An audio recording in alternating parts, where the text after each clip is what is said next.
আছে তাদের দিয়ে দেন। 50,000 টাকা দিয়ে বিরাট বাজারের সেরা গরু খরিদ করে কোরবানি দিচ্ছেন। অর্থটা কি? মানুষকে দেখাচ্ছেন আল্লাহর দরবারের গোশত যাবে না, চামড়া যাবে না, রক্ত যাবে না, যাবে আপনার নিয়ত। কি যাবে? নিয়ত। সুতরাং আল্লাহ রাস্তায় যখন খরচ করবেন, সেই খরচ করার ব্যাপারে তখনও নিয়তটা দেখতে হবে। হালাল পথে খরচ করতে গেলেও নিয়তটা দেখতে হবে, এবং তখনও বেহুদা খরচ করা যাবে না। বিবাহে যেভাবে খরচ আজকাল করে মানুষেরা, হুজুর সাল্লাল্লাহু আলাইহি ওয়াসাল্লাম বলেছেন যে বিবাহে যত খরচ কম, সেই বিবাহ তত বরকতপূর্ণ। আর আমরা মনে করি বিবাহে যত বেশি খরচ বাড়ানো যায় ততই এটা বেশি শানদার হবে। উল্টা চিন্তা করি। আল্লাহ রাব্বুল আলামিনের পরে বলছেন, والذين لا يدعون مع الله إلها آخر ولا يقتلون النفس التي حرم الله إلا بالحق ولا يزنون ومن يفعل ذلك يلقى أثاما। এইজন্য আল্লাহ রাব্বুল আলামিন দানের ভিতরে বিরাট ফজিলত রেখেছেন। কিন্তু বুদুস সাদাকাতি ফানি'ম্মা হিয়া ওয়া ইন তুখফুহা ওয়া তু'তুহাল ফুকারা ফাহুয়া খায়রুল লাকুম ওয়া ইউকাফিরু আনকুম মিন সাইয়্যাতিকুম। প্রকাশ্যভাবে খরচ করলে তা ভালো। আল্লাহ পাক বলছেন প্রকাশ্যভাবে খরচ করলে তা ভালো, কিন্তু গোপনে দান করা সবচেয়ে উত্তম। তবে প্রকাশ্যে দান করতে গিয়ে যদি এটা এই জন্য হয় যে আমি দিলে পরে আরো একজন উৎসাহিত হয়ে দেবে। সমাজ কল্যাণ পরিষদের এত বড় বিশাল মাহফিল, 16 লক্ষ টাকা খরচ হবে, দিলাম আমি 1 লাখ টাকা, এটা শুনাইয়া বলার পর আমার কথা শুনিয়া আরো যাদের টাকা আছে তারা হয়তো 2 লাখ দেবে, এই চিন্তা করে যদি তারগিবের জন্য, উৎসাহ প্রদানের জন্য, ইন্সপিরেশনের জন্য যদি হয়, এই নিয়ত হলে ক্ষতি নেই। কিন্তু সর্বাবস্থায় দানটা গোপন হয় ভালো। আল্লাহ পাক বলেন গোপনে যদি তুমি দান করো তাহলে আমি রব্বুল আলামিন ওই গোপন দানের বিনিময় তোমার সমস্ত গোপনীয় গুনাহগুলি আমি রব্বুল আলামিন মাফ করে দেব। তোমার গোপন গুনাহগুলি মাফ করে দেব। তার পথে যা খরচ করবা বেছে বেছে ভালো জিনিসটা দিও, বাইসা বাইসা ছেঁড়া জামাটা দিও না। পকেটে হাত দিয়া দান করবে, পকেটে হাত দিয়ে হাত আর বাইর করে না। মানুষ অবাক হলো, আল্লাহ এত কথা থুইয়া উটের কথা বলছেন, কারণ নানান রকম মানুষ বলল। শেষ পর্যন্ত প্রাণীতত্ত্ববিদরা তারা আবিষ্কার করলেন মূল কারণটি। অনেক কারণ আছে আল্লাহ পাকে কথা বলার। উট তো মরুভূমির জাহাজ, তারপরে উট মানুষের অনেক উপকারে আসে, এ কথা বলা হয়েছে। প্রাণীতত্ত্ববিদরা খুঁজে খুঁজে তারা দেখতে পেয়েছে যে উটকে জবাহ করে দেখা গেছে উট সমস্ত প্রাণী বাতাস থেকে অক্সিজেন যতটা গ্রহণ করে ততটা ছেড়ে যায়, যতটা গ্রহণ করে ততটা ছেড়ে যায়। একমাত্র প্রাণী উট যে যতটা অক্সিজেন গ্রহণ করে বাতাস থেকে সবটা ছাড়ে না, 2/3 ছেড়ে দেয়। 1/3 তার লাংসের পাশে রাখার জন্য আল্লাহ পাক একটা চেম্বার তৈরি করেছেন। ওই চেম্বারের ভিতরে 1/3 অক্সিজেন থেকে যায়। কারণ পানিও রেখে, তার পানি রাখার জন্য রিজার্ভ ট্যাঙ্কি আছে, ভেতরে একটা রিজার্ভ ট্যাঙ্কি আছে, অক্সিজেন রাখার একটা চেম্বার আছে। এগুলি কেন? এই জন্য যে মরুভূমির ভিতরে সাইমুম শিল্পী গোষ্ঠী না, কিন্তু ঝোড়ো হাওয়া, মরুভূমির ভিতরে ঝোড়ো হাওয়া, এই ঝোড়ো হাওয়া যখন আরম্ভ হয়ে যায় তখন মানুষ বাঁচতে পারে না, মানুষ টের পাইয়া সব বাড়িতে চলে যায়। মরুভূমিতে চড়ে বেড়ায় উট, সে যাবে কোথায়? ওর তো যাওয়ার জায়গা নাই। 7 দিন 8 দিন 1 সপ্তাহ 2 সপ্তাহ পর্যন্ত এই মরুভূমিতে ঝড় চলতে থাকে, বালুর ঝড়, কিচ্ছু দেখা যায় না। ওখানে দেখছিলেন বালুর পাহাড়, কালকে আজকে দেখবেন বালুর পাহাড় এখানে চলে আসছে। এইভাবে পাহাড় তৈরি হয়ে যায়, বালি উড়ায় নিয়ে যায় বাতাসে। এই বাতাসের ভিতরে বালু উঠতে থাকে সমানে, মানুষ প্রাণী কিছুই সেখানে শ্বাস করতে পারে না, বাঁচতে পারে না। উটের মতো প্রাণী যে মরুভূমিতে থাকে ও বাঁচবে কি করে? আল্লাহ সুবহানাহু ওয়া তাআলা ওর লাংসের পাশে অক্সিজেন রাখার চেম্বার করে পানির ট্যাঙ্কি তৈরি করে দিয়ে রেখে এমন কায়দা করেছেন, ও যখনই টের পায় যে ঝড় শুরু হবে, সাথে সাথে ঠ্যাং দিয়া মুখ দিয়া গর্ত করে বালুর ভিতরে মাথা ঢুকাইয়া 1 সপ্তাহ 2 সপ্তাহ থাকতে পারবে মাটির তলে, অক্সিজেনের অভাব হবে না। আফালা ইয়ানজুরুনা ইলাল ইবিলি কাইফা খুলিকাত, দেখো নাকি কিভাবে সৃষ্টি করেছি আমি এই সুন্দর উটকে, একবার দেখো। আর শুকরিয়া তোমার মাথা নত হবে। যত বড় কমিউনিস্ট হও, আল্লাহর জন্য সেজদা দিতে বাধ্য হবে যদি তোমার ঈমান এতটুকুনো থাকে। কি সৃষ্টি আল্লাহর, সুবহানাল্লাহ বিহামদিহি। জিরাফগুলি দেখুন, জিরাফগুলি তার মাথা কত বড় উঁচা। লন্ডন জুতে জিরাফ দেখলাম, সেই জিরাফের দেহ থেকে তার মাথাটা 22 ফিট উঁচা। মানে সে যদি নিচে দাঁড়ায়, 3 তলা বিল্ডিং এর ছাদের উপরে নাস্তা দিলে তো নিচে দাঁড়ায় খাইতে পারে, এই অবস্থা। সেই জিরাফে পানি খাবে কেমনে? মাথা হলো অত উঁচায়, পিছনের ঠ্যাং দুটা খাটো, সামনের ঠ্যাং দুটো উঁচা। এখন পানি খাবে কেমনে? ওই মাথা নামাইতে গেলে ঠ্যাং তো অনেক উঁচা। আল্লাহ পাক এমন সুন্দর ব্যবস্থা করলেন, সামনের 2টা ঠ্যাং এভাবে সরায় দেওয়ার মতো। ও যখনই পানি খায় দেখলাম 2টা ঠ্যাং অনেক ছেড়ায় দেয়, 2 দিকে ঠ্যাং চলে যায়, তখন মাথাটা সহজে নিচে নামায় আসে, পানি খাইতে পারে। এই সুযোগগুলি আল্লাহ সুবহানাহু ওয়া তাআলা তিনি করে দিয়েছেন। ওমা কুন্না আনিল খালকি গাফিলিন, আমি আমার সৃষ্টি জগৎ সম্পর্কে অমনোযোগী নহি। সুবহানাল্লাহ বিহামদিহি। ভল্লুকগুলি কি বিরাট বিরাট একটা ভল্লুক। শ্বেত ভল্লুক দেখেছি, কৃষ্ণ ভল্লুক দেখেছি, হাঁটতেছে মনে হয় যেন পায়ের তলায় হাফসুল করা, ঠিক জুতা পায়ের তলাটা যেমন দেখা যায় ওই রকমের তলাটা, গায়ে একেবারে পশম। ওই বরফের দেশে থাকতো, সে শীত কষ্ট না পায় সেই জন্য আল্লাহ একটা কম্বল ওর গায়ে জড়ায় দিয়েছে, অটোমেটিক কম্বল। একবার রাসূল করিম সাল্লাল্লাহু আলাইহি ওয়াসাল্লাম যাচ্ছিলেন পথ দিয়া, জঙ্গল থেকে একটা উট বেরিয়ে এসে হুজুরের পায়ের উপরে চুমা খাইলো, সেজদার মতোই করলো। সাহাবায়ে কেরাম বলেন, ইয়া রাসূলুল্লাহ, জঙ্গলি উটের কি খুশকিসমত, হুজুরের পায়ের উপরে চুমা খাইলো, মাথা লাগালো। হুজুর যদি অনুমতি দিতেন আপনারে সেজদা দিয়ে আমরা ধন্য হতাম। নবীজি বলেন, খবরদার, এই পৃথিবীর কোন মানুষ কোন মানুষকে সেজদা দিতে পারে না। আমি যদি কোনো মানুষকে মানুষের জন্য সেজদা করা জায়েজ করতাম, তাহলে দুনিয়ার সমস্ত নারীদের বলতাম স্বামীর সামনে সেজদা দিতে। সেজদা হবে কেবলমাত্র কার? আর কারো হতে পারে না। সুতরাং আল্লাহ কি সেজদা দিতে হবে? তাওহীদের মূল বক্তব্য, আল্লাহকে ভালোবাসো, আল্লাহরে সেজদা দাও, আর নামাজ প্রতিষ্ঠা করো। কি করো? ওয়া নাখতারতুকা ফাসতামি' লিমা ইউহা, আমি তোমাকে নবী হিসাবে বেছে নিয়েছি, সুতরাং কান পেতে কান লাগায়া ওহীর কথাগুলা শোনো। কি কথা? ইন্নানি আনাল্লাহ লা ইলাহা ইল্লা আনা, ওহীর কথাগুলি কান পেতে শোনো। নিশ্চয়ই আমি আল্লাহ, আমি ছাড়া কোনো ইলাহ নাই। ফা'বুদনি ওয়াকিমিস সালাতা লিযিকরি, অতএব আমার গোলামি করো, আমার দাসত্ব করো, আমার আনুগত্য করো, আর আমার শরণার্থে নামাজ কায়েম করো, নামাজ প্রতিষ্ঠা করো। মুসলমানদের জীবনে সর্বশ্রেষ্ঠ ইবাদত কোনটি? চিল্লায় কোনটি? আহা, এই নামাজ সর্বশ্রেষ্ঠ ইবাদত। যে নামাজ, সেই নামাজ আমার দেশের মুসলমানেরা ট্রেনে দেখবেন, ট্রেনে যখন যান দেখবেন নামাজের ওয়াক্ত হলে কয়টা মুসলমানের নামাজ পড়ে। লঞ্চে যান, স্টিমারে যান, দেখবেন কয়জন নামাজ পড়ে। বাজার ঘাটে যান, দেখবেন কয়জন নামাজ পড়ে। নামাজ নাই, নামাজ নাই। লা দীনা লিমান লা সালাতা লাহু, যে ব্যক্তি নামাজ পড়ে না তার কাছে ধর্ম নাই, ঈমান নাই, কিচ্ছু নাই। যে ব্যক্তি ইচ্ছে করে, মান তারাকা সালাতান মুতাআম্মিদান ফাকাদ কাফারা, যে ব্যক্তি ইচ্ছে করে নামাজ ছেড়ে দিল সে কাফের হয়ে গেল। যারা বলেন কি হয়ে গেল? সে কুফরি করল। আল্লাহ নবী বলেছেন, যে ব্যক্তি ইচ্ছে করে নামাজ ছেড়ে দেয়, আল্লাহ রাব্বুল আলামিন আর তার রাসূলের সাথে তার সমস্ত সম্পর্ক ছিন্ন হয়ে যায়, কোন সম্পর্ক আর থাকে। এই নামাজ, নামাজ রাসূল করিম ইন্তেকালের সময় শেষ কথা বলেছেন, স্ত্রীর কথা না, মেয়ের কথা না, আত্মীয়দের কথা না, জীবনের শেষ কথা সালাত, আসসালাত ওয়া মা মালাকাত আইমানুকুম, নামাজ, নামাজ।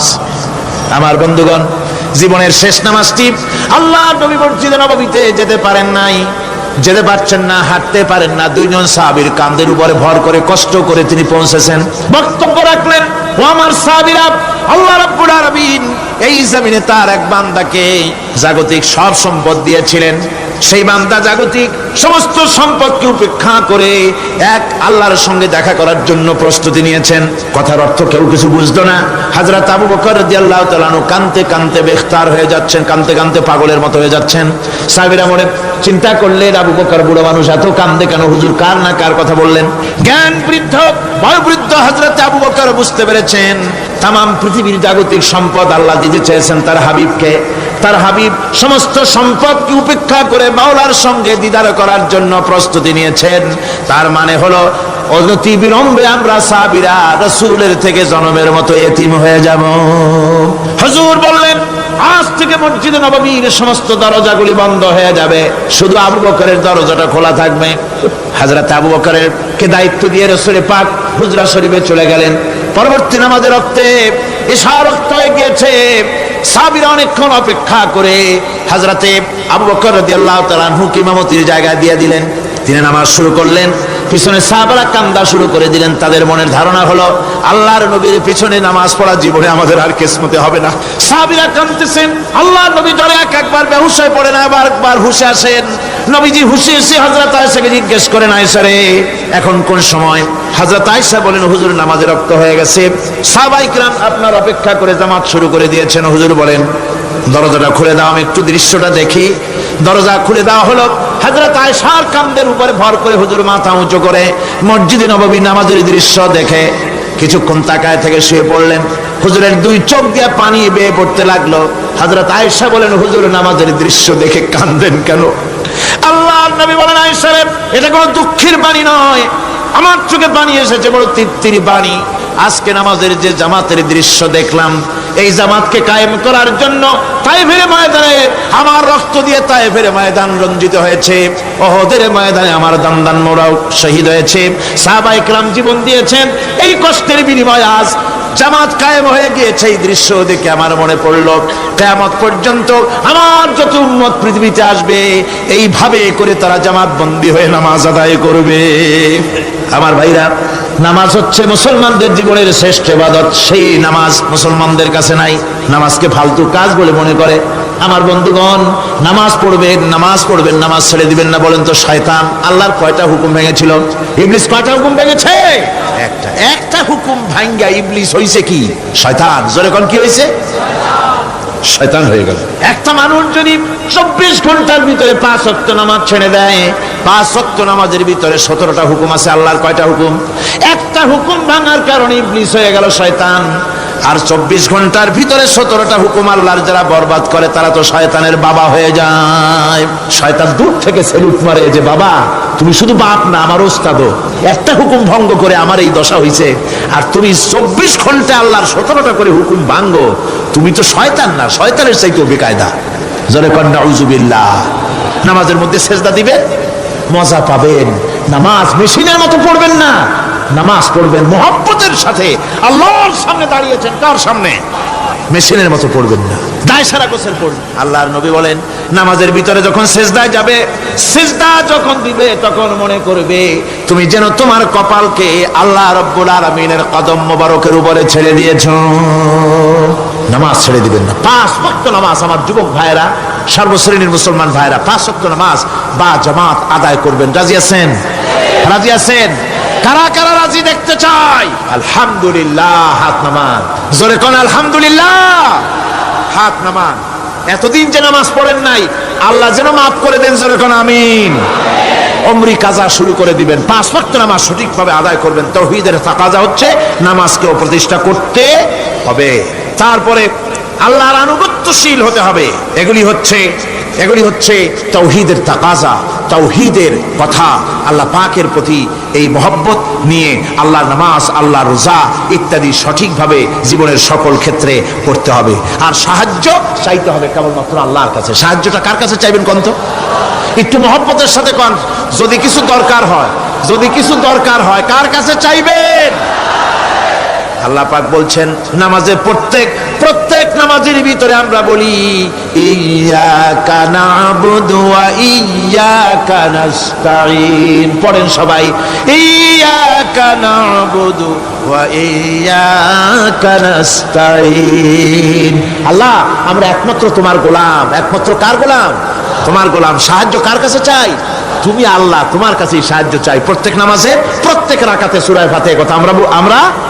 আমার বন্ধুগণ, নামাজের মধ্যে কথা বলা সত্ত্বেও আমরা নামাজের ভিতরে আল্লাহ রাব্বুল আলামিনের কাছে সাহায্য চাই বলে বলি, কিন্তু সাহায্যটা আল্লাহর কাছে বলেন। আমি যাকে খুশি পুত্র দান করি, যাকে খুশি মেয়ে দান করি, যাকে খুশি ছেলেও দেই মেয়েও দেই, যাকে খুশি আমি কিছুই দেই না। ছেলে দেওয়ার মালিক কে?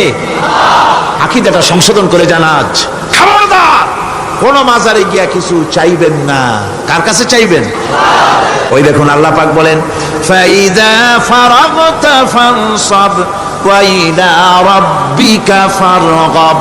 আল্লাহ পাক বলেন বান্দারে যখন তুমি খালি হাত হয়ে যাবে, হাতে যখন কিছু থাকবে না, অসহায় হয়ে যাবে, তখন তুমি দাঁড়ায় যাও, হাত দুটি আমার দরবারে ফেলায়া দাও। খালক কি রন্দায়ে হুয়ে दुनिया की ठुकराए हुए आए हैं अब तेरे दर पर हाथ फैलाए हुए। আল্লাহর দরবারে হাত তোলো, আল্লাহর কাছে হাত পাতো। হাত পাতবেন কার কাছে?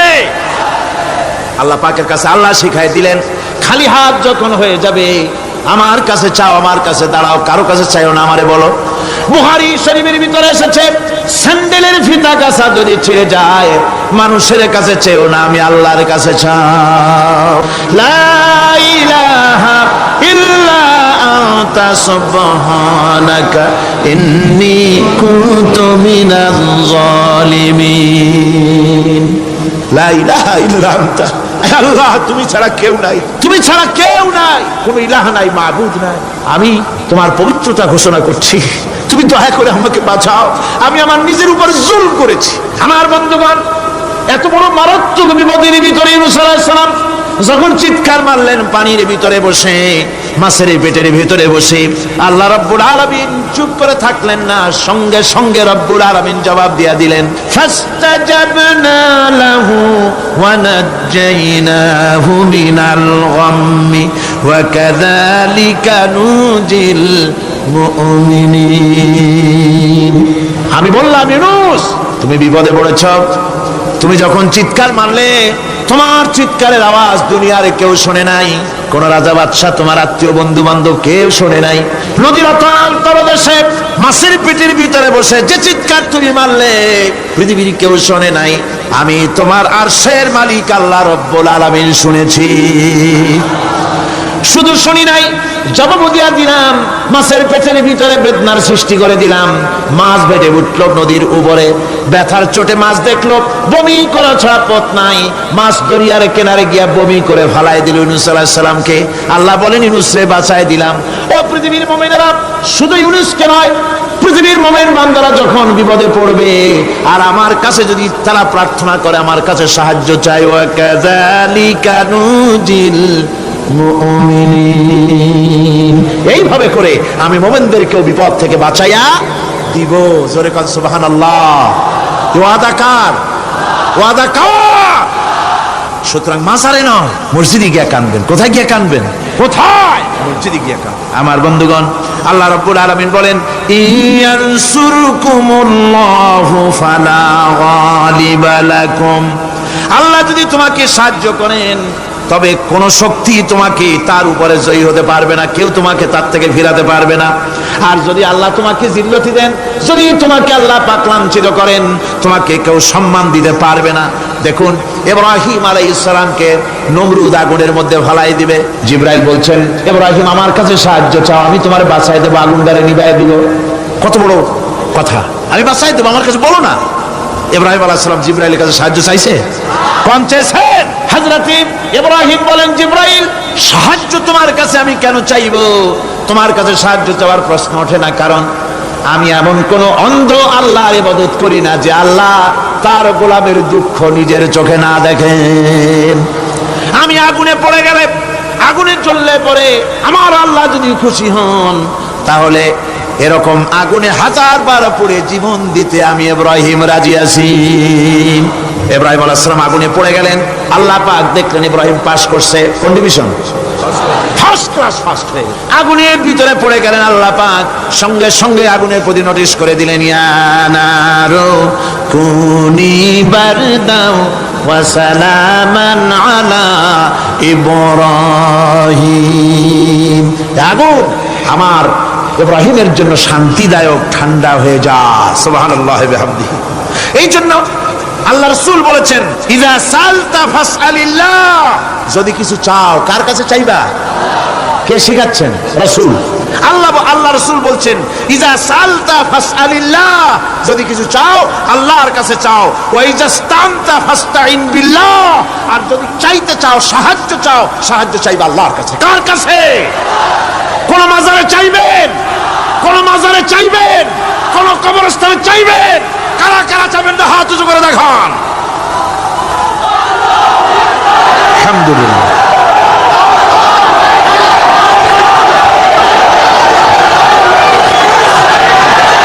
আলহামদুলিল্লাহ। ও ভাই বসেন, বসেন। আমি তো দাঁড়াইতে কই নাই, দাঁড়ান কেন? এই তো শেষ করে দিচ্ছি। বিরক্ত হচ্ছেন নাকি? বিরক্ত হচ্ছেন? শেষ হয়ে এলো একটুখানি। এই অপরাধের কারণে, ফিরান না ফিরানোর কারণে, সহযোগিতা করার কারণে কিয়ামতের দিন অবস্থা করুণ হয়ে যাবে। এই জন্য আল্লাহ রাব্বুল আলামিন বলছেন, হে বিশ্বাসীরা, আমাকে তোমরা যারা বিশ্বাস করেছো, ঈমান এনেছো, নিজে বাঁচো আর নিজের আহল আয়ালকে জাহান্নামের আগুন থেকে বাঁচাও। ওই জাহান্নাম আলাইহা মালাইকাতুন গিলাদুন শিদাদুন লা ইয়াসুনাল্লাহা মা আমারাহুম ওয়া ইয়াফআলুনা মা ইউমারুন। আল্লাহ রাব্বুল আলামিন বলেন, সেখানে অত্যন্ত কর্কশ, রূঢ় এবং নির্মম স্বভাবের এমন সব ফেরেশতা পরিচালক হিসেবে জাহান্নামে দেওয়া হবে, যারা আল্লাহর নির্দেশের বাইরে কোনো কাজ করে না। তারা সেই সব কাজই করে যা আল্লাহ তাদেরকে হুকুম করেন। তাদেরকে অনুরোধ করে, দরখাস্ত করে কোন রকম তাদের কাছ থেকে কোনো কৃপা, কোনো করুণা, কোনো মহব্বত কিছুই পাওয়া যাবে না। অত্যন্ত কর্কশ, রূঢ় মেজাজের ফেরেশতা সেখানে পরিচালক হিসেবে দেওয়া হবে। আর ওই জাহান্নামীদেরকে, যারা জাহান্নামে যাবে কিয়ামতের দিন, ফাল্লাযীনা কাফারু কুত্তিআত লাহুম সিয়াবুম মিন নার, আগুন দিয়ে কেটে তাই দিয়ে পোশাক তৈরি করে দেওয়া হবে, আগুনের পোশাক পরিয়ে দেওয়া হবে। আগুনের পোশাক গায়ে পরিয়ে দেওয়ার পরে কুল্লামা নাদিজাত জুলুদুহুম বাদদালনাহুম জুলুদান গায়রাহা, একবার চামড়া পুড়ে যাবে, জাহান্নামের আগুনে চামড়া পুড়ে গলে যাবে, আবার আল্লাহ রাব্বুল আলামিন নতুন করে চামড়া পরিয়ে দিবেন, যাতে করে শাস্তির তীব্রতা অনুভব করতে পারে। জোরে কোন নাউজুবিল্লাহ। আমার ভাইরা, জাহান্নামীরা ক্ষুধার যন্ত্রণায়, তৃষ্ণার যন্ত্রণায় আকাশের দিকে তাকায় থাকবে, উপরের দিকে তাকায় থাকবে, বলবে আরে যদি একটু বৃষ্টি হতো, মেঘ হতো। হঠাৎ করে দেখবে যে উপরে কালো মেঘ হয়ে গেছে, মনে করবে যে এবার বুঝি বৃষ্টি হবে, পানি পান করব। মেঘ তারা দেখতে পেল, মেঘের ভিতর থেকে অল্পক্ষণের ভিতরে গরম পানি পড়বে, এমন গরম পুজ, এমন গরম রক্ত পড়বে, যেগুলি পান করলে পরে সঙ্গে সঙ্গে পেটের নাড়ি ভুঁড়ি আর কলিজা পেছনের দরজা দিয়ে সব বেরিয়ে যাবে। নাউজুবিল্লাহি মিন যালিক। হে আল্লাহ, এই কঠিন অবস্থা থেকে তুমি আমাদেরকে হেফাজত করো। জোরে বলেন আমিন। সবাই বলেন আমিন। আমার ভাইয়েরা, তামসার ব্যাপার নয়। ও যুবক ভাইয়েরা, শিক্ষিত ভাইয়েরা, তামসা করার ব্যাপার না। দুনিয়ায় খেলতামাশা ফুর্তি করার জায়গা না। जगह जी लगाने के लिए ये दुनिया नहीं है, ये इबरत की जा है, तमाशा नहीं है। দুনিয়া উপদেশ গ্রহণ করার জায়গা, খেল তামাশা করার জায়গা না। এই পৃথিবীতে আল্লাহ রাব্বুল আলামিন বলেন, নাফরমানি করলে পরে জাহান্নামে যাবেই, জাহান্নামে যেতে হবে। ওই জাহান্নামীদের কি খেতে দেওয়া হবে? আল্লাহ পাক বলছেন, শোনো, খেতে দেব কি? তুসকা মিন আইনিন আনিয়া, ফুটন্ত গরম পানি তাদেরকে পান করতে দেওয়া হবে। লাইসা লাহুম তুআমুন ইল্লা মিন দারি, কাঁটা যুক্ত ঘাস তাদেরকে খেতে দেওয়া হবে। লা ইউসমিনু ওয়ালা ইউগনি মিন জু, এই খাবারে তাদের শরীর পরিপুষ্ট হবে না, আর ক্ষুধাও নিবৃত্ত হবে না। আমার বন্ধুগণ, এমন কঠিন জাহান্নামের অবস্থা থেকে মাপ পাওয়ার জন্য ইমানের জোশ আসতে হবে, ইমানদার হতে হবে, আর নাফরমানিকে ছেড়ে দিতে হবে। জাহান্নামে যখন মানুষদেরকে নিয়ে যাওয়া হবে, জাহান্নামীদেরকে, ইযা উলকু ফিহা সামিউ লাহা শাহীকান ওয়া হিয়া তাফুর, যখনই খোদাদ্রোহীদেরকে জাহান্নামের দিকে নিয়ে যাওয়া হবে, আজ তো খুব মাতবাড়ি, কত ভক্ত আছে তারপরে কত শক্তি, কত কিছু, কিন্তু আল্লাহর দরবারে যখন হাজির হবে কোন শক্তি তখন কাজে লাগবে না, কোন শক্তি কাজে লাগবে না। জাহান্নামে যখন তাদেরকে নিয়ে যাওয়া হবে, জাহান্নাম তখন গোসায় ফেটে পড়তে থাকবে, জাহান্নামের ভিতর থেকে গর্জন আসতে থাকবে, তাকাদু তামাইয়াজু মিনাল গায়জ। জাহান্নাম যেন গোসায় ফেটে পড়তে চাইবে। কুল্লামা উলকিয়া ফিহা ফাওজুন সাআলাহুম খাজানাতুহা আলাম ইয়াতিকুম নাদির। জাহান্নামের পরিচালক বলবে, ও আল্লাহর বান্দা, কেন আজ জাহান্নামে আসতে, কেন দোজখে আসলি? আলাম ইয়াতিকুম নাযীর, তোর কাছে কি কোনো ভীতি প্রদর্শক কেউ যায় নাই? কোন নবীর কথা কি শোনো নাই? কোরআনের কথা কি শোনো নাই? হাদিসের কথা কি শোনো নাই? জাহান্নামে কেন এলি? এত বড় খারাপ জায়গা কেন আসলি? শোনো নাই কি কোনো ভয় দেখানো কেউ কে সব সতর্কবাণী শোনায় নাই? বেঈমানেরা বলবে, ক্বালু বানা ক্বাদ জাআনা নাযীর, হ্যাঁ আমাদের কাছে এসেছিল, আমাদের কাছে ভীতি প্রদর্শনকারী এসেছিল। ফাকাযযাবনা ওয়া কুলনা মা নাযালাল্লাহু মিন শাই, এসেছিল কিন্তু আমরা বলেছি বেটা মিথ্যে কথা বলে। জোরে কর নাউযুবিল্লাহ। বেটা মিথ্যে কথা বলে। কিসের বেহেশত, কিসের দোজখ? খালি খালি দোজখের একটা ভয় দেখাইয়া দুনিয়ার এই টাটকা সুখগুলি নষ্ট করতে চায় এরা। পয়গম্বরদেরকে এরকম বলেছে, আর আলেমদেরকেও যখন কোরআন হাদিস থেকে বলা হয় তখন বলে, এরা জানি দোজখের কথা কইতে, দোজখ কিসের? আর বেহেশত সে তো এক অসভ্য উদ্যান। জোরে কর নাউযুবিল্লাহ। এমনি করে তারা তামসা করে। ওরা বলবে, আমরা এসেছিল ভীতি প্রদর্শনকারী, আমরা মিথ্যে মনে করেছি, বলেছি ওটা মিথ্যে কথা, আর বলেছি আল্লাহ এই ধরনের কিছু নাজিল করেন নাই। জাহান্নামীরা বলবে, وقالوا لو كنا نسمع أو نعقل ما كنا في أصحاب السعير। আরে লাউ কুন্না নাসমাউ, তার মানে হলো যদি আমরা শুনতাম অর্থাৎ মানতাম, যদি নবীর কথা মানতাম, কোরআনের কথা যদি মানতাম, আর যদি ভালো করে বুঝতাম, মা কুন্না ফি আসহাবিস সাইর, তাহলে আজকে এই জাহান্নামের কঠিন শাস্তি আমাদের লাভ পেতে হতো না, জাহান্নাম থেকে বেঁচে যেতে পারতাম। কি সর্বনাশ করলাম বুঝি নাই, যা কিছু শুনেছি মানুষের কথা মতো শয়তানের ওয়াসওয়াসায় পড়ে তো ভুলই করলাম। সেদিন যতই আফসোস করা হোক না কেন, এই আফসোস কোনো কাজে লাগবে না। আমার ভাইরা, হযরত ইব্রাহিম আলাইহিস সালামের কথা আল্লাহ পাক কোরআনে কারিমে বলছেন, সবর কারে কয় দেখো, শেখো সবর কারে কয়। আল্লাহ পাক বললেন, ইব্রাহিম তোমার বিবি আর তোমার নবজাতক এই সন্তানকে রেখে আসো মক্কা নগরীতে। তিনি চলে গেলেন, সেখানে ঘর নাই, বাড়ি নাই, কিচ্ছু নাই, চতুর্দিকে ধুধু বালু আর মরুভূমি। হযরতে হাজরা বলছেন, ইব্রাহিম সামান্য পানি আর খাবার দিয়া আমার সন্তান শুদ্ধ এখানে রেখে যেতেছো, আমি কি অপরাধ করেছি? কোনো জবাব নাই। দুইবার তিনবার বলার পরে হাজরা বলছেন, ইব্রাহিম গো, তবে কি আমার আল্লাহর হুকুম মতো আমারে রেখে যাচ্ছ নাকি? হযরত ইব্রাহিম আকাশের দিকে আঙ্গুল উঁচু করলেন। কথা বলবেন, বাক শক্তি বেরোচ্ছে না।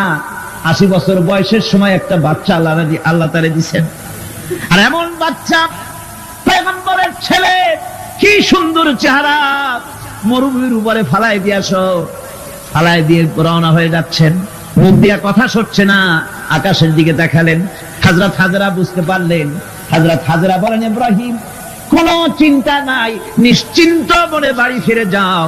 আমি আমার আল্লাহর উপরে এতটা ভরসা করি, আল্লাহর হুকুমে যদি আমার এখানে রেখে যেয়ে থাকো, ওই আল্লাহ পাক আমাকে আর আমার কলিজার টুকরা ইসমাইলকে পানিতে আর খাবারে মারবেন না, অবশ্যই তিনি ব্যবস্থা করবেন।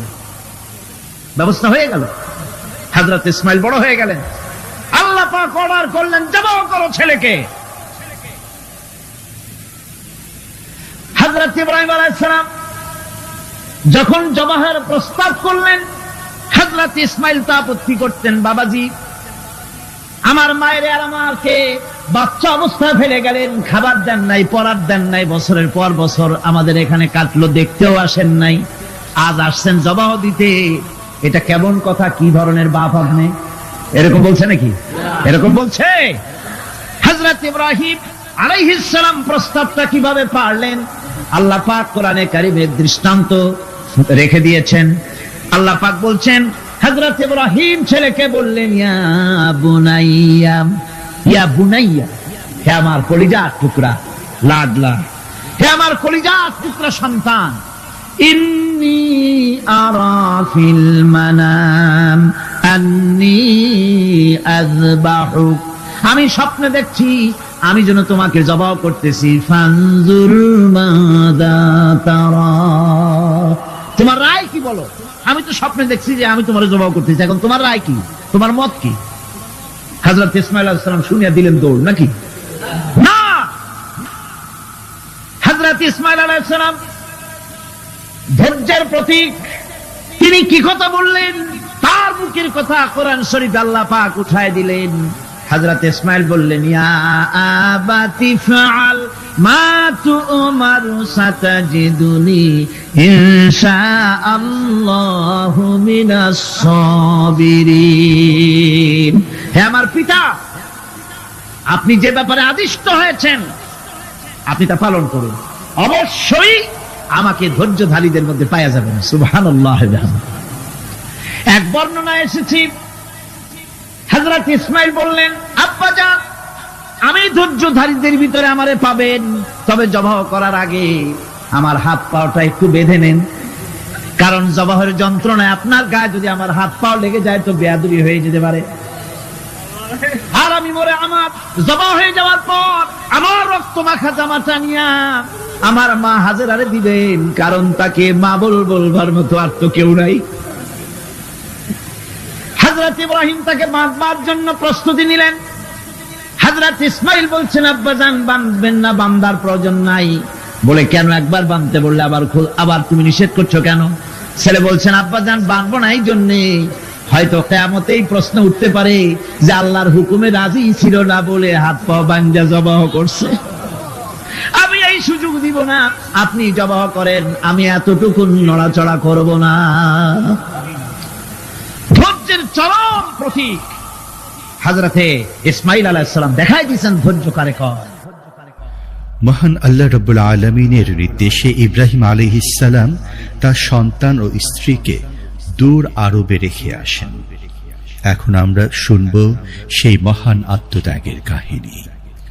বলছেন বিশ্ববরেণ্য মুফাসসিরে কোরআন আল্লামা দেলাওয়ার হোসেন সাঈদী। শুদ্ধ এখানে ভালো যেতেছে, বাড়ি নাই, ঘর নাই, আমি কোথায় থাকবো, কোথায় আশ্রয় নেব, কে আমার খাইতে দেবে? তুমি আমার উপর রাগ করছো, কেন ফেলে যাচ্ছ? জবাব নেই। আবার বললেন, কেন ফেলে যাচ্ছ? ইব্রাহিমের তো বুক ফেটে যাচ্ছে, বলতে পারতেছেন না, বুক ফেটে যাচ্ছে, সন্তান স্ত্রী এভাবে ফেলে যাচ্ছে, বুকটা মলিন। হযরত হাজরার হুঁশ এলো। হযরত হাজরা বুঝলেন ইব্রাহিম সাধারণ মানুষ নন, তিনি আল্লাহর নবী, আর নবীরা আল্লাহর হুকুম ছাড়া কাজ করেন না। প্রশ্ন করলেন, ইব্রাহিম, তুমি যে আমার এখানে রেখে যাচ্ছ, এটা কি আল্লাহর হুকুম? হযরত ইব্রাহিম বলছেন, অবশ্যই, অবশ্যই।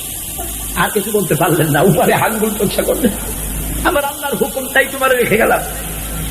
হযরতে হাজরা বলেন, ইব্রাহিম, মনে কোনো কষ্ট নিও না, কোনো চিন্তা করো না, তুমি নিরাপদে নিশ্চিন্তে বাড়ি চলে যাও, আমিও কোনো চিন্তা করবো না, কারণ আল্লাহর হুকুমে যখন তুমি এখানে রেখে যেতেছ, আমি আমার আল্লাহর উপর এত বিশ্বাস করি যে আমার রব্বুল আলামিন তিনি যখন আমাকে মরুভূমিতে আমার বাচ্চা সুদ্ধা ফেলাই দিতে বলেছেন, আমার আল্লাহ এমন মেহেরবান যে আমার এই কলিজার টুকরার সন্তান আর আমারে না খাওয়াই আল্লাহ মারবে না।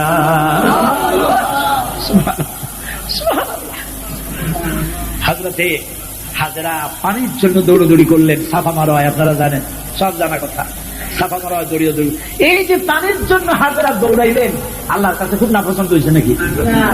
এমন পছন্দ হইল আল্লাহর কাছে, কিয়ামত পর্যন্ত তার এই বান্দির আমল, এই দৌড় আল্লাহর কাছে এমন পছন্দ হয়ে গেল, কিয়ামত পর্যন্ত সমস্ত হাজীদের জন্য আল্লাহ ওয়াজিব করে দিল, দৌড়াও, আমার হাজরা যেমন দৌড়াইছে সেই রকম দৌড়াও।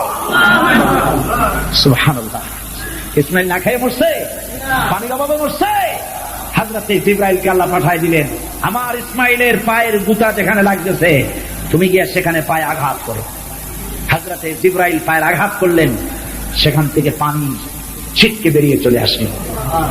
জামজাম, থাম থাম। হযরতে হাজরা এসে দেখেন পানি চিকচিক করতেছে চতুর্দিকে, পানি থামানো যায় না, চতুর্দিকে পাথর দিয়ে বেড়া দিতে, তাও থামে না। তারপরে তিনি বলছেন জাম জাম, মানে থাম থাম। পানি থেমে গেল, কিন্তু পানির উৎস থামলো না। সেই পানি পৃথিবীর কোটি কোটি মানুষ আজ পান করে, লক্ষ লক্ষ মানুষ এই পানি দিয়ে গোসল করে, উযু করে। লক্ষ লক্ষ গ্যালন পানি প্রতি বছর সারা দেশে ছড়িয়ে যায়, মক্কায় যায়, মদিনায় যায়, জেদ্দায় যায়, সমস্ত জায়গায় যায়। দরিয়া ফুরায় যাওয়ার কথা, কিন্তু কুয়া ফুরায় না। সুবহানাল্লাহ। আল্লাহর কুদরত কাকে বলে? এগুলো কি কপাল পোড়াদের কিসমতে হবে? কপাল পোড়াদের কিসমতে হবে? আল্লাহ পাক ইমানদার মুমিনদের জন্য সমস্ত নিয়ামত রেখে দিয়েছেন। আল্লাহ পাক বলেছেন ফিহা আয়াতুন বায়্যিনাত, অসংখ্য নিদর্শন। এই কাবা আর এই কাবা কেন্দ্রিক আমার অনেক নিদর্শন আছে, তাকায় দেখো কত নিদর্শন। আজ পৃথিবীর কোন শহর নাই নিরাপত্তার শহর যেখানে জীবনের নিরাপত্তা পাওয়া যাবে। আল্লাহ পাক বলেছেন ওমান দাখালাহু কানা আমিনান, যেই ঢুকবে মক্কায় আর মদিনায় সেই নিরাপত্তা লাভ করবে। সুবহানাল্লাহ, সুবহানাল্লাহ বলবেন না? সুবহানাল্লাহ বলবেন না? আমার বন্ধুগণ, এরই বলে সারেন্ডার করা। আল্লাহ রাব্বুল আলামিন বললেন আসলিম, সারেন্ডার করো। হযরত ইব্রাহিম আলাইহিস সালাম বললেন আসলামতু লিরাব্বিল আলামিন। সারেন্ডার হয়ে গেলাম। সারেন্ডার হয়ে এক পরীক্ষা পাস করলেন, আরো এক পরীক্ষায় দুটা পাস করছেন তিনি। সুবহানাল্লাহ। এবার 3 নম্বরের পরীক্ষা। 3 নম্বর। ছেলে এবার বড় হইছে, নাদুস নুদুস চেহারা, সুন্দর। সুবহানাল্লাহ। নাদুস নুদুস চেহারা, জ্ঞান বেশি। এবার যাও ছেলেকে জবাব করো। সুবহানাল্লাহ। একটার পর একটা মারাত্মক অগ্নি পরীক্ষা। ছেলের জবাব করো। হযরত ইব্রাহিম আলাইহিস সালাম বলছিলেন যে আল্লাহ এই রকমের কঠিন পরীক্ষা তুমি আমারে বানাইও না। বলছেন না। আমার মা বোনেরা, আমার ভাইয়েরা লক্ষ্য করেন, হযরত ইব্রাহিম ছেলেকে প্রশ্ন করলেন, তারে বললেন পরিষ্কার, আল্লাহ আমাকে অর্ডার করেছেন ইন্নী আরা ফিল মানাম আন্নী আযবাহুক, আমি স্বপ্নে দেখেছি আমি তোমাকে জবাব করতেছি, বলো তোমার অভিমত কি? ফাজুর মাযা তারা, বলো তোমার অভিমত কি? হযরত ইসমাইল বলতে পারতেন আব্বা আপনি আমার বাবা, আমার মায়ের শুদ্ধ করে ভালাই দিয়ে গেছেন, বছরের পর বছর খাবার দেন নাই, পড়ার দেন নাই, খবর নেন নাই, আজকে কোন অধিকারে আপনি আমাকে জবাব করতে এসেছেন? বলতে পারতেন না? তিনি কি তা বলেছেন? না। এর নাম মুসলমান। চিল্লায় বলেন সুবহানাল্লাহ। এর নাম মুসলমান। আল্লাহর হুকুমের সামনে মাথা নত করে দাও। হযরত ইসমাইল কি জবাব দিলেন? হযরত ইসমাইল বললেন ইয়া আবাতি ফাআল মা তুমারু সাতাজিদুনি ইনশাআল্লাহু মিনাস সাবিরিন। হে পিতা, আপনি স্বপ্নে যে ব্যাপারে আদিষ্ট হয়েছেন, দেখেন ছোট্ট মানুষ কিন্তু তিনি কথা বললেন না যে আপনি স্বপ্নে যা দেখছেন তাই করেন। তিনি বললেন কি, আপনি স্বপ্নে যে ব্যাপারে আদিষ্ট হয়েছেন আপনি তা পালন করুন। ছেলের এই জ্ঞান হয়েছে আমার আব্বা আল্লাহর পয়গম্বর, আর পয়গম্বররা নিজের ইচ্ছায় কিছুই করে না। আল্লাহর হুকুম। আপনি আমাকে ধৈর্যধারীদের মধ্যে পেয়ে যাবেন, আমাকে ধৈর্যধারী পাবেন। আমি ছটফট করবো না, দৌড় দেবো না। তবে আমার আব্বা 3টা কাজ করেন। জবাব করার সময় আমার হাত পা বাঁধেন, যাতে করে জবাবের বেদনায়, যন্ত্রণায় আমার হাত পা আপনার গায়ে লাগলে আমার বেয়াদবি হয়ে যেতে পারে। হাত পা বাঁধেন। 2 নম্বরে আপনার চোখটাও বাঁধবেন ভালো করে, যাতে করে আমার গর্দান দেখলে এখানে ছুরি চালাইতে আপনার কষ্ট হইতে পারে, হাতটা শিথিল হয়ে যেতে পারে। বাপের কাছে ছেলের গর্দান বড় প্রিয়। বাপ তার ছেলেকে কাছে রেখে তার গর্দানের উপরে চুমা খায়, তার কপালে চুমা খায়। আপনার চোখটা বান্ধি নিন, তাহলে কষ্ট কম হবে। আর 3 নম্বরে আর একটা দাবি আছে। 3 নম্বরে আর একটা দাবি হলো আমার মা হাজরা, জনম দুঃখিনী মা আমার, কোন সন্তান তার নাই, মা বলে ডাকবার মতো। আমাকে জবাব করার পরে আমার রক্ত মাখা জামাটা আমার মায়েরে দিয়া দিবেন, আর বলবেন যেন কান্দাকাটি না করে, কিয়ামতের দিন আল্লাহর দরবারে মায়ের সাথে আমার দেখা হয়ে যাবে। হযরত ইব্রাহিম ছেলের হাত পা বাঁধলেন, নিজের চোখ বেঁধেছেন। আল্লাহর আকাশের ফেরেশতারা তাকায় দেখতেছেন কি সাংঘাতিক পরীক্ষা। এত বড় পরীক্ষা পৃথিবীর কোন মানুষকে আল্লাহ রাব্বুল আলামিন করেন নাই। কি কঠিন পরীক্ষা! নিজের ছেলের গলায় ছুরি চালানো বাপের পক্ষে কি সম্ভব? হযরত ইব্রাহিম আলাইহিস সালাম কোরআনে কারীমের মধ্যে রব্বুল আলামিন সুন্দর করে বলেছেন, ফালাম্মা আসলামা ওয়া তাল্লাহু লিল জাবিন। বাপটা দুজনে রাজি হয়েছে, ছেলেটারে কাট করিয়া ছুরি ধরছে, ছুরি চালানো শুরু হয়ে গেছে। আল্লাহর ইচ্ছা আছে ইসমাইল জবা হয়ে যায়, আল্লাহর ইচ্ছা পরীক্ষা করা। আর ইব্রাহিম আলাইহিস সালাম পরীক্ষার রেজাল্ট জানেন না, ঠিক কিনা? ছেলে জবা হবে কি হবে না এটা কি জানা আছে? তার জানা আছে জবা হবেই। শক্তভাবে ছুরি চালাচ্ছেন, কাটে না, গলা কাটে না। এরপরে আল্লাহ রাব্বুল আলামিন আকাশের ফেরেশতারা কাঁদতেছে এই দৃশ্য দেখে। আল্লাহ পাক দুম্বার ব্যবস্থা করে দিলেন।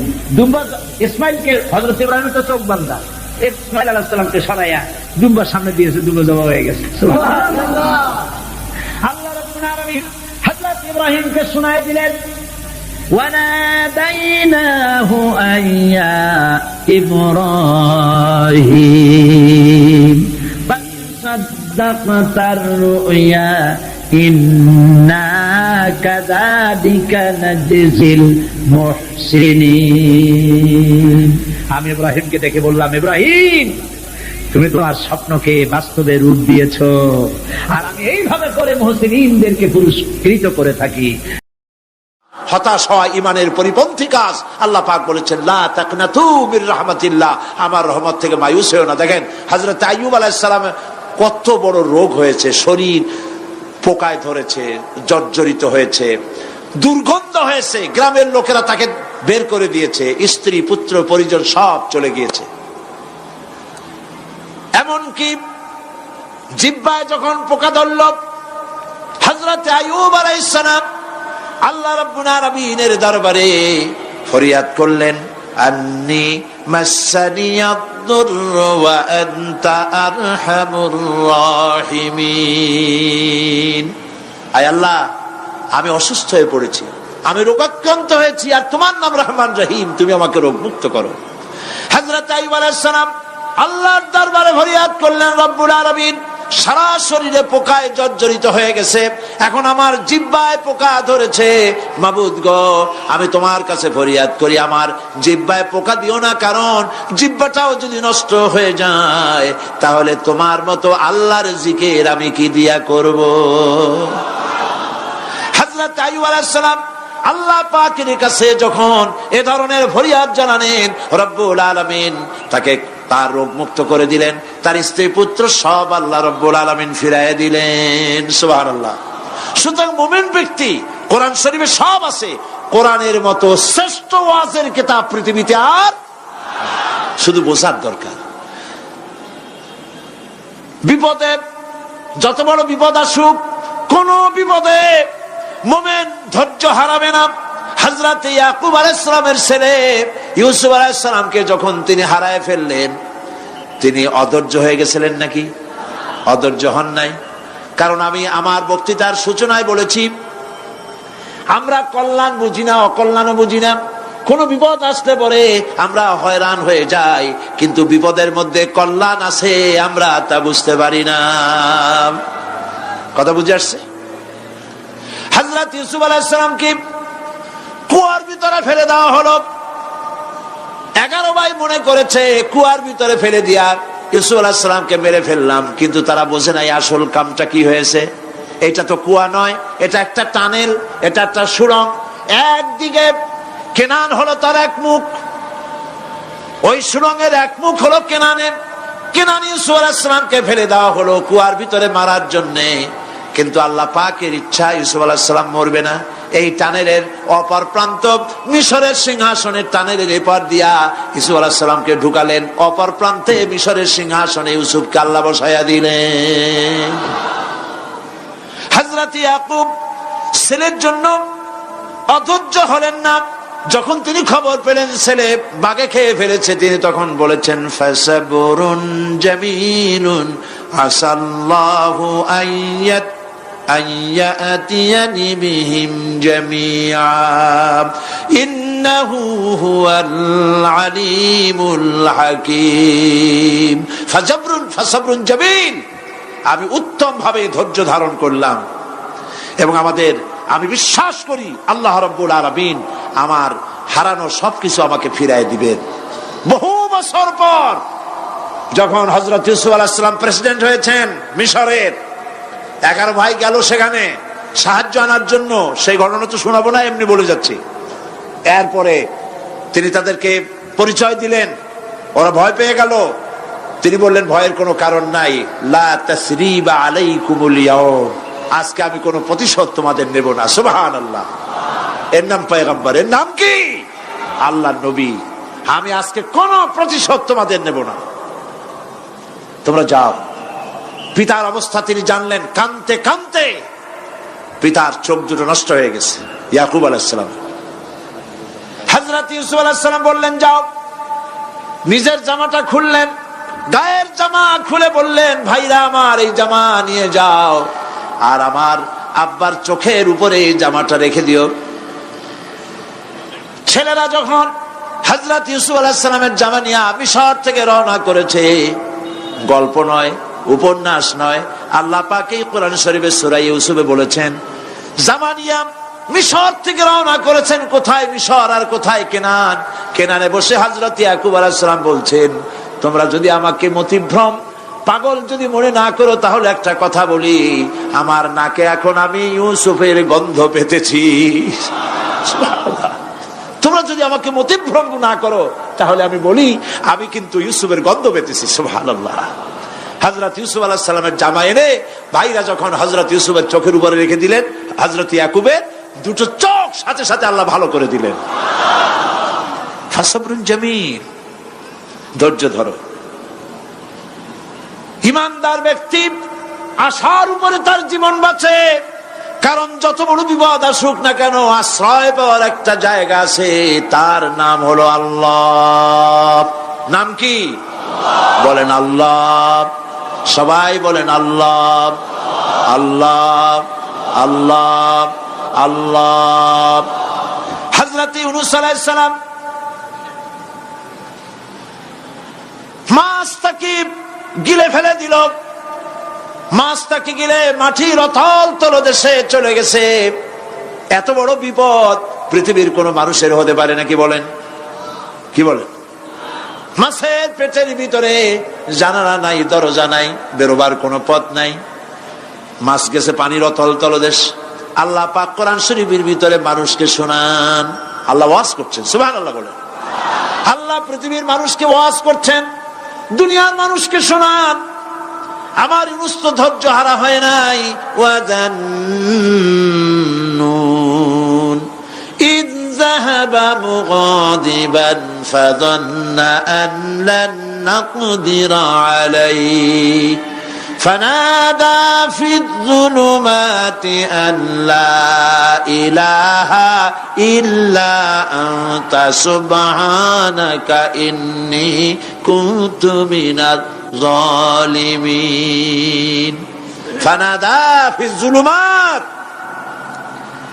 জমায়ে কাসির, ত্রিবিধ অন্ধকারের ভেতর থেকে হযরত ইউনূস আলাইহিস সালাম চিৎকার মারলেন। মাছের পেটের অন্ধকার, পানির অন্ধকার, রাতের অন্ধকার, ত্রিবিধ অন্ধকারের ভেতর দিয়ে মাছের পেটের মধ্য দিয়ে ইউনূস আলাইহিস সালাম চিৎকার মারলেন। অধৈর্য হন নাই, হার্ট ফেল করেন নাই। তিনি বলছেন, পড়েন আমার সাথে, লা ইলাহা ইল্লা আনতা সুবহানাকা ইন্নী কুনতু মিনাজ জালিমিন। তুমি ছাড়া কোনো ইলাহ নাই, কোন পোষ্য নাই, মাবুদ নাই, তোমার পবিত্রতা ঘোষণা করছি, আমি জালিমদের অন্তর্ভুক্ত হয়ে গেছি। ইউনূস আলাইহিস সালাম যখন কাঁদতেছিলেন, আল্লাহ রাব্বুল আলামিন সেই কান্না শুনেছিলেন কিনা? বলেন, শুনছিলেন কিনা? শুনতে পেয়েছিলেন কিনা? পানির ভিতরে কেউ শোনে নাই, মাছের পেটের ভিতরে ইউনূস আলাইহিস সালাম কিভাবে চিৎকার করছেন, মাছের পেটের ভিতরের আওয়াজ পানির ভিতরে কেউ শোনে নাই। জমিনের কেউ শোনে নাই, অন্তরিক্ষে কেউ শোনে নাই, 7 আকাশের ভিতরে কেউ শোনে নাই, কিন্তু আরশে আজিমের মালিক আল্লাহ রব্বুল আলামিন শুনতে পেয়েছেন। সঙ্গে সঙ্গে রব্বুল আলামিন জবাব দিলেন, ফাস্তাজাবনা লাহু ওয়া নাজ্জাইনাহু মিনাল গাম্মি ওয়া কাযালিকা নুনজিল মুমিনিন। পড়েন, فاستجبنا له ونجيناه من الغم وكذلك ننجي المؤمنين। আমি ইউনূসের ডাকের জবাব দিলাম। কে বলতেছেন? বড় করে বলেন, কে বলছেন? আল্লাহ। সুবহানাল্লাহ।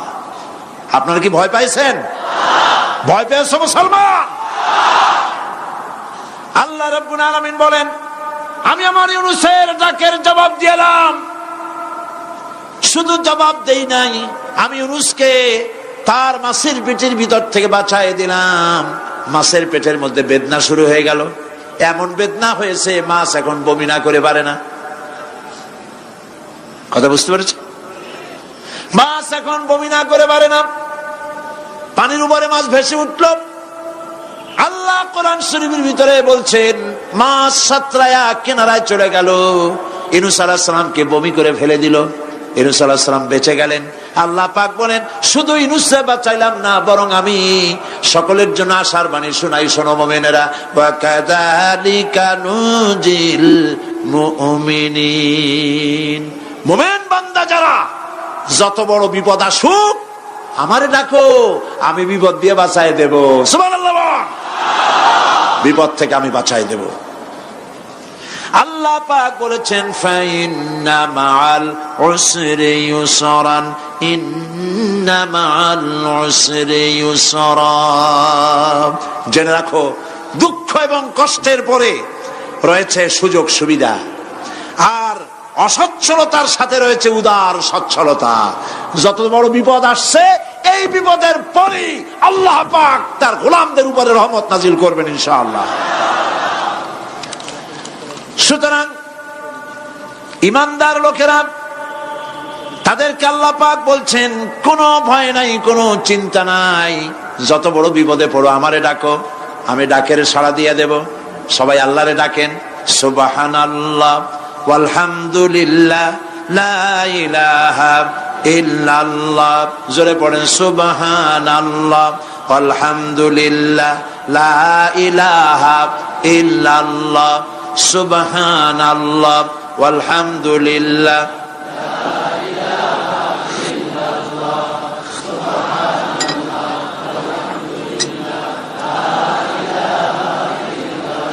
লা ইলাহা ইল্লাল্লাহু মুহাম্মাদুর রাসূলুল্লাহ। আল্লাহর উপর ঈমান আনলে যত ফায়দা হয়, এত ফায়দা দুনিয়ায় কোথাও নাই। সুবহানাল্লাহ। আল্লাহর উপর ঈমান আনার ৫ম নম্বরের ফায়দা কয়টা বলছি? 5টা বলছি। আপনাদের অসুবিধা হচ্ছে নাকি? তাড়াতাড়ি শেষ করতেছি। 6টা বলবো, 6টা বলবো। এ হলো ৫ম নম্বর। তারপর আমরা দোয়া করব। দোয়ার দরকার আছে কিনা এই সময়? ৫ম নম্বরে আল্লাহর উপরে ঈমান আনলে পরে আরেকটি বড় ফায়দা, সেটা হলো কঠিন এবং কঠোর বিপদে আল্লাহ পাক তার মধ্যে অবিচলতার এবং ধৈর্য ধরার তৌফিক দিয়ে দেন। সুবহানাল্লাহ। যত বড় বিপদ আসুক, সেই বিপদে মুসিবতে আল্লাহ পাক মুমিনদেরকে আল্লাহর উপরে নির্ভরতা শিখায় দেন। সুবহানাল্লাহ। কারণ মুমিনদের জানা আছে যে ঈমানদারদের বিপদ নতুন কিছু নয়, একেবারে আদম আলাইহিস সালাম থেকে শুরু হয়ে আসছে। ঠিক কিনা? আদম আলাইহিস সালামের বিপদ হয় নাই? আদম আলাইহিস সালামের বিপদ কি? শয়তান। তার বিপদ কি? শয়তান ছিল বিপদ। প্রত্যেক নবীর সময় মানুষের নবীদের কষ্ট দিছে, দেয় নাই? বিশ্বকবি ইকবাল বলেছেন, সতীজা কা রহা হ্যায় अज़ल से ताइमरोज, सतीजा का रहा है अज़ल से ताइमरोज, चरागे मुस्तफा भी से शरारे बुलहबीस। আবহমান কাল থেকে শুরু করে মুহাম্মদ সাল্লাল্লাহু আলাইহি সাল্লামের চেরাগকে, নূরকে, ঈমানকে, ইসলামকে লিভায় দেওয়ার জন্য আবু জাহেলের গোষ্ঠীরা চিরকাল চেষ্টা করেছে।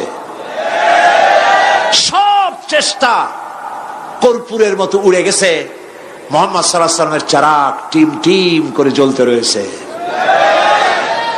আল্লাহ পাক বলছেন, ইউরিদুনা লিইউতফিউ নূরাল্লাহি বিআফওয়াহিহিম ওয়াল্লাহু মুতিম্মু নূরিহি ওয়ালাউ কারিহাল কাফিরুন। ওরা চায় মুখের ফু দিয়া, কারা? কাফেরেরা, ইসলাম সহ্য করতে পারে না যারা, ওরা চায় মুখের ফু দিয়া আমার আলোটাকে নির্বাপিত করে দেবে। আল্লাহ পাক বলেন, ওয়াল্লাহু মুতিম্মু নূরি, আমি আমার নূরকে পূর্ণতা দান করব, তাতে কাফির বেঈমানদের মনের ভিতরে যত জ্বালা হোক, যন্ত্রণা হোক, ওদের কলজা যত পুড়ুক, ইসলাম তার বিজয় পতাকা নিয়ে উঠবে, কেউ ঠেকাতে পারবে না। আল্লাহ রাব্বুল আলামিন, আল্লাহ পাক বলছেন, ওয়াকাযালিকা জাআলনা লিকুল্লি নাবিয়্যিন আদুওয়াম মিনাল মুজরিমিন। আর এমনি করে আমি সকল নবীর শত্রু বানিয়েছি সব পাপিষ্ঠ অপরাধ প্রবণ লোকদের। শুনছেন কথা? শোনেন নাই? আল্লাহ পাক বলছেন, দুনিয়ার সব নবীদের, তাদের জন্য আমি শত্রু বানাইছি কাদেরকে? যারা সব থেকে বেশি পাপিষ্ঠ, অপরাধ প্রবণ। এরা হচ্ছে নবীর দুশমন। এরা সব নবীদের সাথে দুশমনি করেছে। আজও দেশের আলেমদের সাথে দুশমনি করে সবচাইতে বড় পাপিষ্ঠরা। এটা কোরআন। এটা কি? কোরআন। জোরে বলেন, এটা কি? আল্লাহ রাব্বুল আলামিন বলছেন, ওয়াকাযালিকা জাআলনা লিকুল্লি নাবিয়্যিন আদুওয়াম মিনাল মুজরিমিন। সব পাপীরা, পাপিষ্ঠরা আমার দ্বীনের দাওয়াত যারা দেয় তাদেরকে জীবনের দুশমন মনে করে। কেন? শোনেন, আমি কার ওয়াজ শোনাচ্ছি? কার ওয়াজ শোনাচ্ছি? আমার আল্লাহর ওয়াজ। অপরাধটা কি? নবীদের বিরুদ্ধে, নবীর ওয়ারিস ওয়ারাসাতুল আম্বিয়া কারা? তো তাদের বিরুদ্ধে তাদের অপরাধটা কি? তাদের অপরাধ সম্পর্কে আল্লাহ নিজে বলেন, ওয়ামা নাকামু মিনহুম ইল্লা আন ইউমিনু বিল্লাহিল আজিজিল হামিদ। এদের বিরুদ্ধে অ্যাকশন নেওয়ার আর কোন অপরাধ ওদের নাই। ওদের একমাত্র অপরাধ, ওরা আল্লাহর জমিনে আল্লাহর আইন প্রতিষ্ঠা করতে চায়। এটাই হচ্ছে অপরাধ। এই অপরাধে নবীদের শাস্তি হয়েছে। নবীরা মার খেয়েছেন, সাহাবায়ে কেরাম মার খেয়েছেন। আমরা তো সাহাবায়ে কেরামের জুতার ধুলার সমানও নই। সুতরাং এগুলি আমাদের পাওনা। এই রক্তের বিনিময়, জীবনের বিনিময় আল্লাহ পাক তার দ্বীনকে প্রতিষ্ঠা করবেন ইনশাআল্লাহ। হযরতে খাব্বাব, বুখারী শুনুন, বুখারীর হাদিস। আমি কোনো কথা বানিয়ে বলি না। আমি লেখাপড়া করি, পড়াশোনা করি, চোখে দেখি, তারপরে কথা বলার চেষ্টা করি। বাজে গপ্প কিস্সা কাহিনী বলার অভ্যাস আমার কোনো কালে ছিল না, নাই। রাসূল করিম সাল্লাল্লাহু আলাইহি ওয়াসাল্লামের মতো মানুষ, ওনার মতো মানুষ, আহারে, তার চাইতে শ্রেষ্ঠ মানুষ কি পৃথিবীতে আছে? তিনি মার খাইছেন না খান নাই? আহা, কিভাবে তাকে মারলো! গলায় চাদর দিয়ে পেঁচাইয়া আছাড় মেরে ফেলে দিয়ে তারপরে তাকে প্রহার করা হয়েছে। আবু জাহেল মেরেছে, বেহুশ হয়ে গেছেন হুজুর। হযরত হামজা তখনও কাফের ছিলেন। শিকার থেকে ফিরে এসে মুহাম্মদ সাল্লাল্লাহু আলাইহি ওয়াসাল্লামের অবস্থা দেখে পায়ের রক্ত মাথায় উঠে গেছে। আপন ভাইয়ের ছেলে, আর এমন ছেলে। চলে গেলেন আবু জাহেলের বাড়ি, বললেন, আবু জাহেল তুই নাকি মোহাম্মদ সাল্লাল্লাহু আলাইহি ওয়াসাল্লাম মারছিস? কেন মারলি? তিনি তো ভালো কথাই বলেন, সব সময় বলেন সত্য কথা বলো, মানুষের উপকার করো, এতিমকে আশ্রয় দাও। এত সুন্দর সুন্দর ভালো ভালো কথা বলেন, তার মতো ভালো মানুষ তো দুনিয়ায় দেখি নেই। মারলি কেন? তুই কি মনে করছিস যে আব্দুল্লাহ মারা গেছে বলে এতিম হয়ে গেছে মুহাম্মদ সাল্লাল্লাহু আলাইহি ওয়াসাল্লাম? তোর মনে রাখা উচিত আব্দুল্লাহ মারা গেছে, হামজা মরে নাই। হযরত হামজা ধনুক বাইর করলেন, এক বাড়ি মারলেন মাথার উপরে, মাথা ফাটা রক্ত বেরিয়ে গেল। হামজা হন হন করে হেঁটে এলেন রাসূলের কাছে। হুজুরের অসুস্থ দেহ মোবারক কোলে উঠায় নিয়ে বললেন, বাবা। তার মস্তক মোবারক কোলে উঠায় নিয়ে বললেন, আমি আবু জাহেলের মাথা ফাটিয়ে রক্ত বের করে দিয়ে এসছি, তুমি একটু খুশি হও। হুজুর বললেন, চাচা কার মাথা ফাটাইছেন, কার রক্ত বের করেছেন, এই কথা বলে তো আমাকে আপনি খুশি করতে পারবেন না। তিনি বললেন, বাবা তুমি কি হলে খুশি হও? তিনি বললেন, আমি খুশি হই চাচা তোমার মুখে যদি একটা বার আমি ঈমানের কলেমা শুনতে পাই। হযরতে হামজা বললেন, মুহাম্মদ সাল্লাল্লাহু আলাইহি ওয়াসাল্লাম, আমার বুঝতে মোটেও কষ্ট হয়নি, তুমি কোনো সাধারণ মানুষ নও। সাধারণ মানুষের প্রতিশোধে তুমি বিশ্বাসী হতে, খুশি হতে, প্রতিশোধে বিশ্বাসী হওনি। তুমি অবশ্যই আল্লাহর নবী। আমি আল্লাহকে সাক্ষী রেখে, আমি তোমাকে সাক্ষী রেখে ঈমানের কালেমা ঘোষণা করছি, লা ইলাহা ইল্লাল্লাহু মুহাম্মাদুর রাসূলুল্লাহ।